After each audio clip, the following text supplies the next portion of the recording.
ایران کے جوہری معاہدے پر امریکہ کے ساتھ اس کے مذاکرات ہوئے ہیں۔ دونوں کے درمیان کیا پس پردہ باتیں ہوئی، کون سے مطالبات رکھے گئے، یورپ کیوں اس ملاقات سے پریشان ہے؟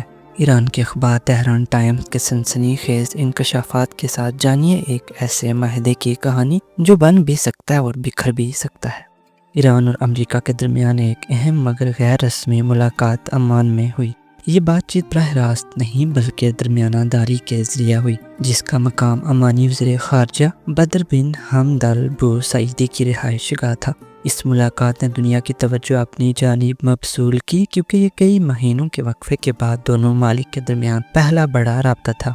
ایرانی وفد کی نمائندگی وزیر خارجہ ڈاکٹر سید عباس عراقچی کر رہے تھے، جبکہ امریکی نمائندہ صدر ڈونلڈ ٹرمپ کا خصوصی ایلچی اسٹیو وٹکاف تھا۔ یہ ملاقات سپہر 3 بجے شروع ہوئی اور زیادہ تر تحریری پیغامات کے ذریعہ گفتگو کی گئی۔ کل ملا کر 10 سے کم پیغامات کا تبادلہ ہوا، جن میں پہلا پیغام سید عباس عراقچی نے دیا۔ تہران ٹائمز کے مطابق عراقچی نے اپنی گفتگو میں واضح کیا کہ ایران اس بات چیت میں صرف دکھاوے یا دباؤ کے لیے شریک نہیں ہوا۔ اس کا مقصد امریکہ کی سنجیدگی کو پرکھنا اور ممکنہ معاہدے کے امکانات کا جائزہ لینا ہے۔ انہوں نے کہا کہ ایران کسی قسم کے چکن گیم کا حصہ نہیں بنے گا، بلکہ وہ ایک ایسے معاہدے کا خواہاں ہے جس میں دونوں فریق جیتیں۔ ایران نے یہ بھی واضح کر دیا کہ وہ کسی بھی صورت میں اپنے نیوکلیر پروگرام کو ختم نہیں کرے گا، البتہ وہ اس بات کی یقین دہانی ضرور کرا سکتا ہے کہ اس کا نیوکلیر پروگرام کسی بھی صورت میں فوجی استعمال کے لیے نہیں ہوگا۔ ایران نے کہا کہ بین الاقوامی ایٹمی توانائی ایجنسی واحد ادارہ ہوگا جسے اس کی جوہری تنصیبات تک رسائی حاصل ہوگی۔ ایران نے اپنی شرائط بیان کرتے ہوئے کہا کہ مخصوص شعبوں پر لگی پابندیاں مکمل طور پر ہٹائی جائیں اور ایک بار ہٹنے کے بعد ان پابندیوں کو کسی نئے بہانے سے دوبارہ لاگو نہ کیا جائے۔ مزید یہ کہ بات چیت کے تسلسل کے لیے ایک عمومی فریم ورک معاہدہ ہونا ضروری ہے۔ اگر امریکہ اس فریم ورک سے متفق نہیں تو اسے اپنی متبادل تجویز پیش کرنی چاہیے تاکہ ایران اس پر غور کرے۔